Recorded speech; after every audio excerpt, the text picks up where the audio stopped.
Pittsburgh lost a legend on Wednesday night, and Pat and I are going to remember the life and the career of Mike Lange on this edition of the Locked On Penguins podcast.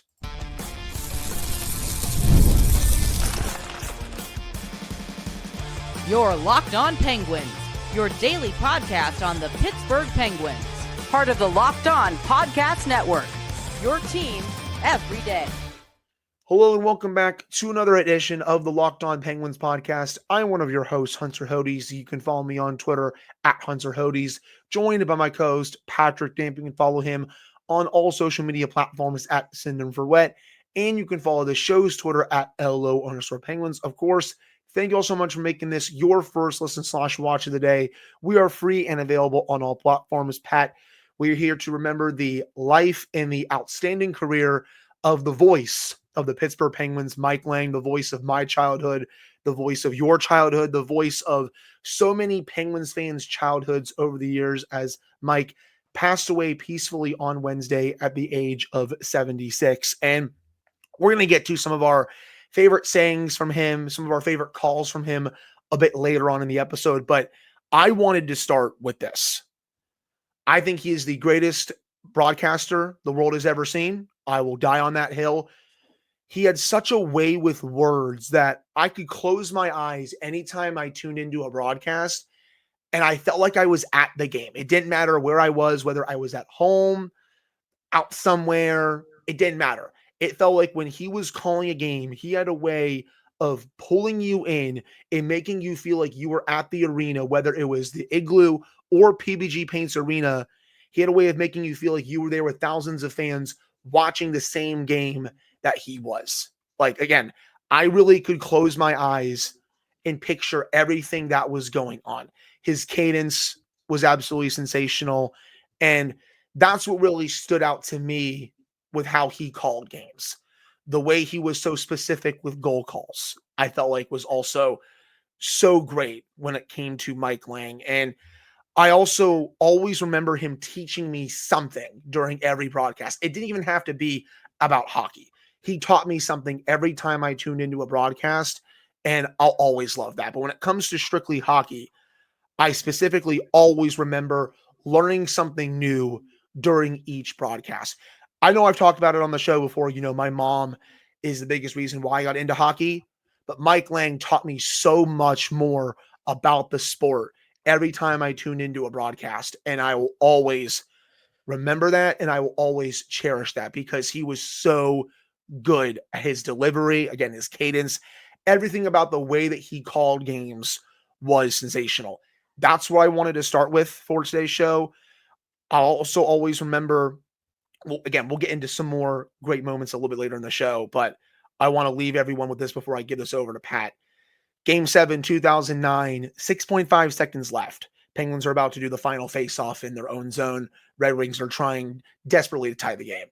My mom mutes the TV, and before I could even say anything, she goes, "I'm not missing this." She syncs the radio call to the TV, and she wanted to hear Mike Lange's call. And I'll always remember it because it's been in my head to this day. Lord Stanley, scratch their names on your fabled cup. Pittsburgh Penguins are Stanley Cup champions 2009. I just will always remember that call for eternity. His Game 6 call was also very good. I'll meet you in the schoolyard, baby, for all the marbles on Friday night in Detroit.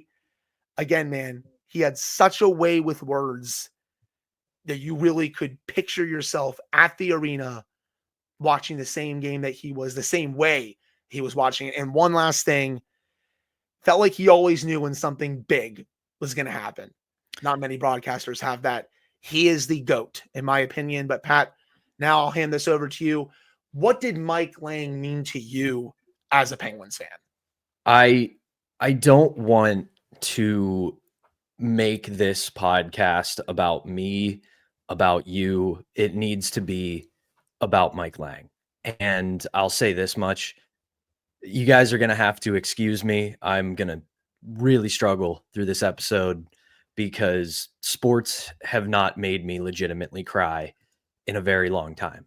And this one hurt because that's the voice of my childhood. And I'm as big of a hockey fan as you'll find, and as big of a Penguins fan as you'll find. And all of those memories, all the way through my childhood, through college, getting into adult life, the voice of it was Mike Lange. Because you can't talk about the Pittsburgh Penguins without talking about Mike Lange. He made the team interesting because he was with the team 9 years before Mario Lemieux came around. It wasn't like they came in the same season. It wasn't as if the Mario Lemieux Mike Lange connection was just hand in glove. It obviously was. Once Mario Lemieux came to town and the team began to rise to prominence and become the franchise that we know it as today, yeah, they were 1-1. But before Mario Lemieux, people tuned into Penguins games not because they wanted to watch hockey or listen to hockey on the radio. They wanted to hear Mike Lange call the game. And in getting ready for this episode, this was something that I had always thought I knew, but thankfully in the dozens of write-ups, in retrospectives, and everything about Mike Lange, I was able to get it confirmed this morning. When he was hired by KDKA Radio to become the voice of the Penguins, it was between him and another legendary broadcaster to get the job, a man we all know and love in Mike Doc Emmerich. And Doc Emmerich always said Pittsburgh got the right guy, and they really did. You hit on something that I think defines Lange's legacy better than anything. He anticipated moments better than any broadcaster I've ever listened to, watched, or experienced. You could just hear the inflection in Mike Lange's voice, and you knew something big was about to happen because he went from a fifth-generation Californian who always joked, red line, blue line, I don't know anything else about hockey, to becoming one of the sport's greatest orators ever. Because, I'm sure I'm among the hundreds and if not thousands of people who spent Wednesday night falling down the YouTube rabbit hole listening to his greatest calls. But to put a fine point on it, there's one throughway through 95% of them, because 5% is pure, raw, unfiltered emotion, and we loved him for that. But the other 95%, you hear that little tick up in his voice. You hear that little tick up in inflection. And what happens? They score a big goal, whether it's Mario Lemieux, Jaromir Jagr, Sidney Crosby, Evgeny Malkin, Darius Kasparaitis in Buffalo, Marty Straka in New Jersey.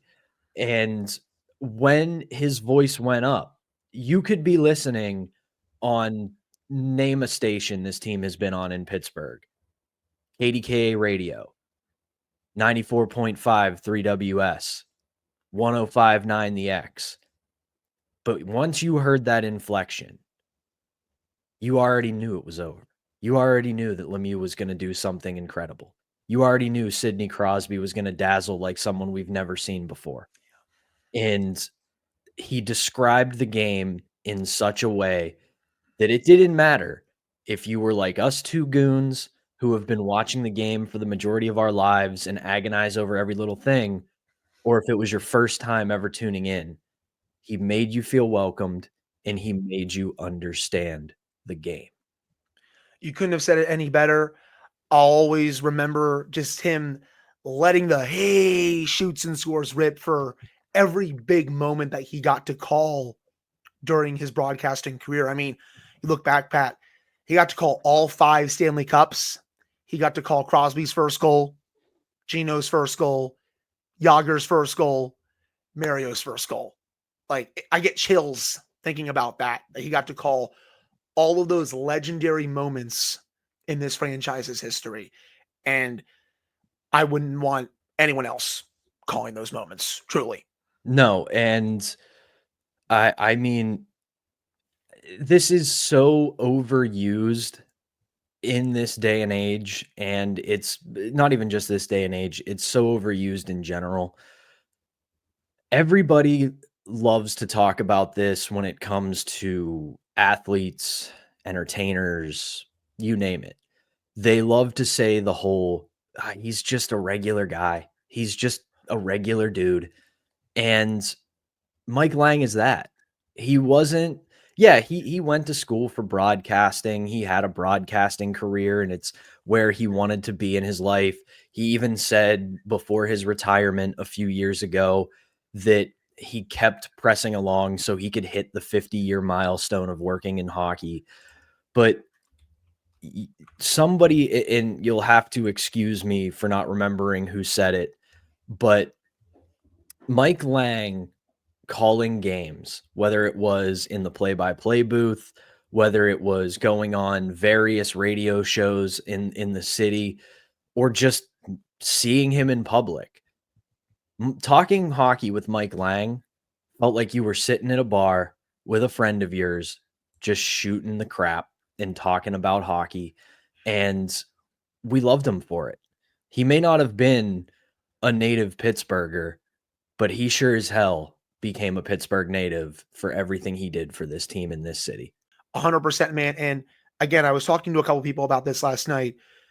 When you think of the Pittsburgh Penguins, one of the first people you think of is Mike Lange. You cannot tell the story of the Pittsburgh Penguins without him because of how great of a job he did, how great of a person he was, both in the booth and outside of the booth. He was such a treasure for not just Penguins fans, but hockey fans around the globe as well. But that'll do it for this first segment. Coming up in the second segment, we're going to go over more of Mike Lange's best memories as the play-by-play voice for the Pittsburgh Penguins before previewing the Four Nations Faceoff final tonight between Team USA and Team Canada. But before we get to that, we have to tell you about our first sponsor, and that is Wonderful Pistachios. Looking for a snack that's both delicious and nutritious? Crack into a good source of protein with Wonderful Pistachios. Wonderful Pistachios is one of the highest protein nuts. Each 1 ounce serving has 6 grams of protein, giving you over 10% of your daily value. Plus, they are packed with fiber and better for your unsaturated fats to help keep you feeling fuller longer. Personally, I love the no-shells variety. It's the perfect grab-and-go snack for busy days. Whether I'm snacking at my desk, on a road trip, or just need a quick protein boost, they are always my go-to. And if you love cracking open every shell for that satisfying crunch, the in-shell options are a classic favorite. Get snacking and get cracking with the snack that packs a protein punch. Visit wonderfulpistachios.com to learn more. All right, we're back here in this episode of the Locked On Penguins podcast. I'm one of your hosts, Hunter Hodes, joined by my co-host, Patrick Damp. So, Pat, going through more of Mike's amazing moments throughout his illustrious career as the voice of the Pittsburgh Penguins. I already brought up 2 in 2009 during the first segment, but I want to take you back to Game 2 of the 1991 Stanley Cup Final, one of Mario's most iconic goals throughout his career. Knifes through 2 North Stars defensemen, dekes Casey out of his socks, and Mike Lange absolutely lets it rip with his signature, hey, shoots and scores. And then another one of his great lines, he left him on the parkway going to the airport. Only Mike Lange could come up with something like that. And then Game 1, 1992, Penguins pull off that crazy comeback against Chicago in that game. Mario wins it with just seconds to go in that game. And again, I still get chills every time I listen to that call. Hey, shoots and scores, and you'd have to be here to believe it. Those are 2 of my favorite calls of his over the years. I probably watched them 50,000 more times on Wednesday night, and I still get chills thinking about those. Those are 2 of my favorites, and if you ever get the chance, I'm not sure where it is on the internet. I think it might be in the Penguins' 50th anniversary documentary, but Paul Steigerwald talks about the 1992 goal against Chicago because at the time he was still Mike Lange's color commentator, and he basically said that goal is everything you need to know about Mike Lange because he said he was leaned so far back in his chair when he made that call to put all of his soul into it that he was afraid Lange was going to fall backwards, his headset was going to come off, and it was going to be a little bit of a disaster inside the broadcast booth. But those are incredible. It's so difficult to pick some of my favorites. You already used what is probably my favorite, was after they close out game 6 in 2009 against the Red Wings. And he says, "I'll meet you in the schoolyard, baby, for all the marbles on Friday night in Detroit." And because Mike Lange was the absolute legend that he was at the Penguins 2009 Stanley Cup parade, what does he do when he steps to the podium? He holds up a bag of marbles and says, "I got the marbles." Because he was the greatest. And instead of picking one, I want to tell this story because no matter how hard I try to fight against it, I am a dyed in the wool yinzer. And one of my favorite things, no matter how old I get, whether you can make fun of me for it all you want, I will still very often listen to the DVE morning show, especially during Penguins season, because they always have somebody on, whether it's Phil Bourque, whether it's Josh Getzoff, whomever. But for years, they would have Mike Lange on just to talk, whether it was hockey, life, music, entertainment, you name it. And a few years ago, he was on the morning show and they were talking, and this is right around the time he retired. So it was a lot of career retrospective, and they were talking about the catchphrases. And one of the ones that everybody loves is "he smoked him like a bad cigar." Yeah. But he was telling the morning show, he didn't come up with that one. Jaromir Jagr did, because Mike Lange and Jaromir Jagr, from the time Jagr got to Pittsburgh, became friends. Lange kind of took him under his wing to make him feel comfortable in a new country. They sat together on bus rides. They sat together on the plane. There's obviously the iconic video after they win the Stanley Cup in 1991, where Jagr says, "Ladies and gentlemen, Elvis has just left the building," while he's holding the cup. But Jagr constantly told Mike Lange, "I'm going to come up with a saying for you. I'm going to come up with something for you to say on the air." And I guess he had a couple failed attempts where he would go to Mike with a saying and Mike would say, "Yags, I don't know about that. I don't think that one's going to work." And one day they get on the bus and Jagr's laughing as he walks towards Mike Lange. And Lange's like, "What is Jagr laughing at? Like, what is so funny?"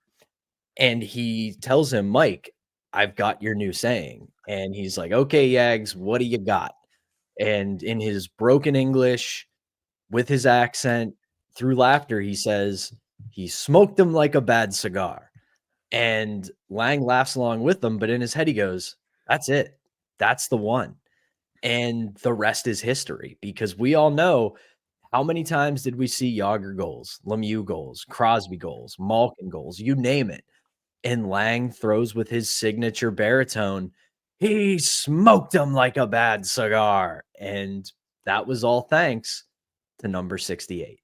And I love that you brought that up, because also that moment, 1991, when Jagr's holding up the cup over his head, Mike's there interviewing him, and they're both smiling. You could easily tell what Jagr was going to do in that moment, in that video, Pat, because it just, like, the way that Jagr was smiling, like, you knew he was going to pull off the "Elvis has just left the building," and Mike has the biggest grin on his face. He's laughing along with it. They had such an awesome relationship throughout Jagr's playing career. And even after Jagr left the Penguins as well, Jagr even said during the broadcast last year when he was in town for the Celebrate 68 that he actually talked to Mike right before his jersey went up to the rafters. So that goes to show how close those two were. That was an awesome moment. But again, man, some of his favorite sayings. Obviously Elvis has just left the building. That's my personal favorite one. Make me a milkshake, Malkin. And I still always remember this video from a few years ago, Pat, when Malkin makes Mike Lange a milkshake. He's in the suite. He gives him a milkshake and he's like, I love you. Pittsburgh loves you. Russia loves you. We all love you, Mike. And it was just such a pure, such a wholesome video. And I went back and watched that last night and it was tremendous. Slap me silly, Sydney. Obviously that's a good one. And honestly, one of my underrated favorites, let's go hunt moose on a Harley. Only Mike Lange could come up with that. Look out, Loretta, Michael motorcycle. We could keep doing this for an hour, honestly, man. Like, he was just that good.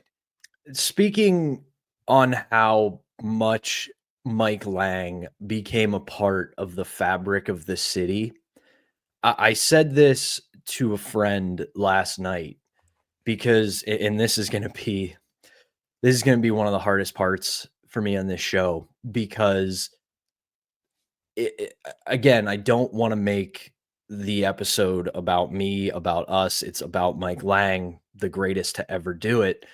But when I used to do the podcast with Jesse Marshall and Mike Darnay, Dying Alive, once playoff time came around, we would switch the show's theme song to the 1980s version of Boys of Winter. Everybody knows the Penguins theme song. But the thing that always came into my head when I heard that music was Mike Lange's voice. And it was him saying the opening to his broadcasts. And it would be,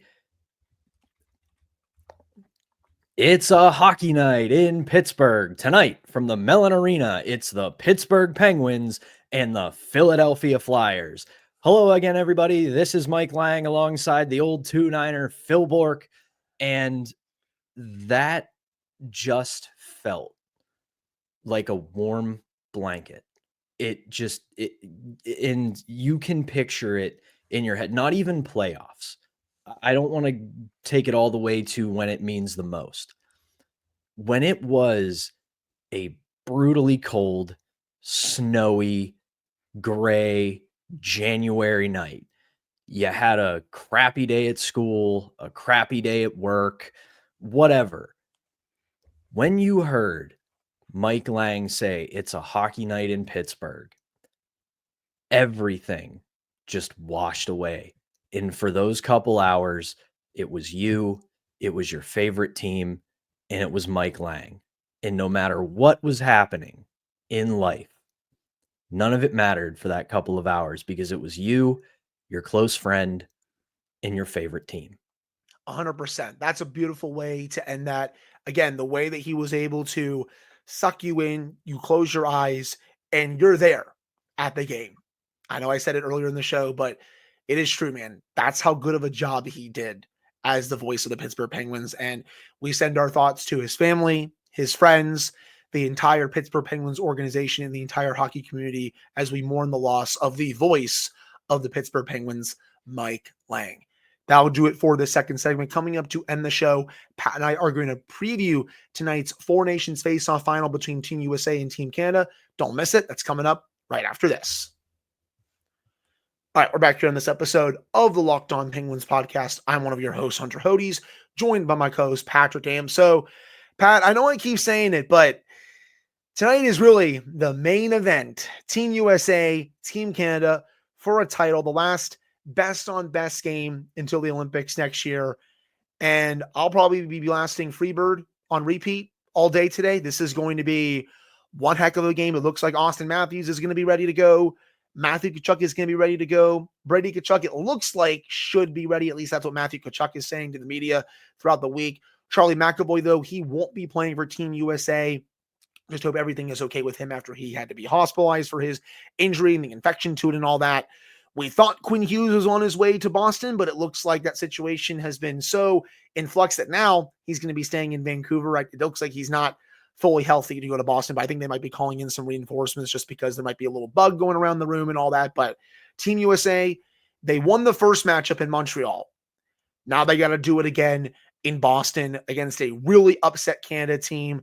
And I think this is going to be one for the ages. I think this is going to be one heck of a hockey game. You're going to see a lot of skill, speed. You're going to see a lot of snarl. I would not be surprised if we saw a couple of fights in this one.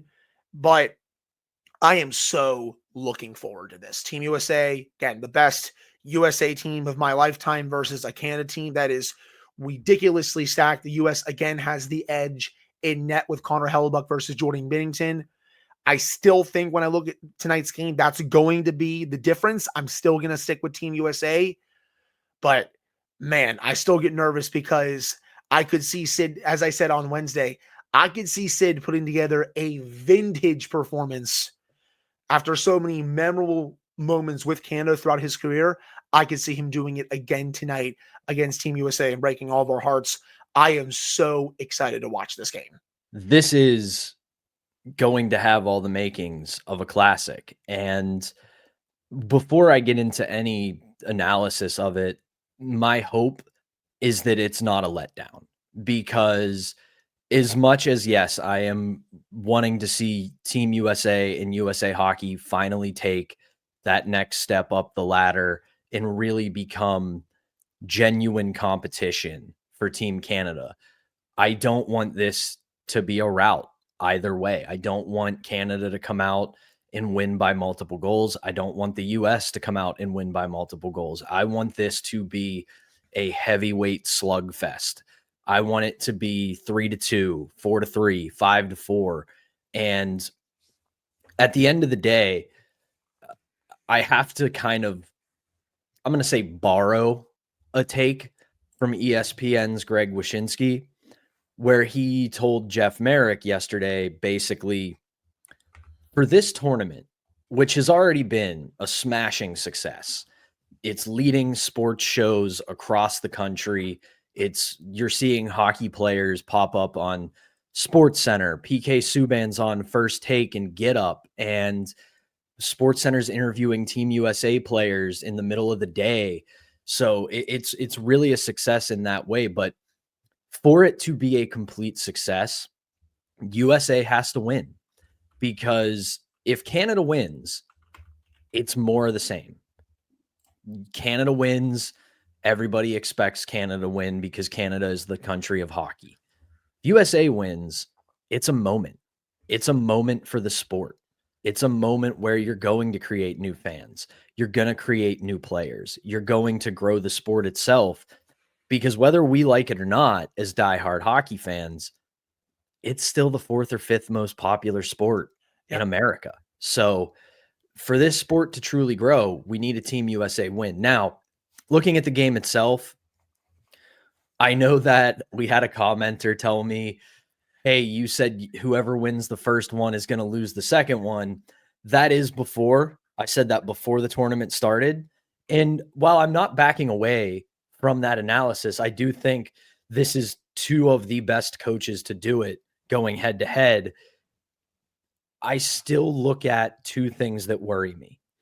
One, for Canada, Jordan Binnington is not Connor Hellebuck. Connor Hellebuck still has to beat the big game allegations tonight. This is the biggest game of his career, and he's got to show up for it. He has to be the best goalie on the ice. On the other hand, what worries me for the United States is twofold. One, I think these guys are better at being the villains than they are being the heroes. They're the heroes tonight. This game's in Boston. It's not in Montreal. They're not showing up to spoil the party. They're going to have the majority of the arena behind them. I don't know if they're ready for that. I think they are better served in a villain capacity. The other thing that worries me is you have three guys on Team Canada who are known for big game moments. Obviously, Sidney Crosby, obviously Nathan MacKinnon, and Connor McDavid needs a moment. He is in desperate need of a moment. And what better place to do it than the first time he plays best on best hockey against the United States in the championship of this tournament. So I do still think this is USA's game to win, but there is a 1,000,000-pound gorilla staring them down when it comes to those three players. 100%. And again, man, a win for Team USA, I think, sends a message to the rest of the hockey world saying, like, hey, maybe we should be the favorites heading into the Olympics in 2026. Maybe we are the best team in the world. Like, hey, we know this is only a four nations face-off. I know a few other worlds are being left out, but also a lot of these worlds are going to be at the Olympics in 26. But still, they want to send a message saying that, Canada, it's not your time anymore. You've had your time.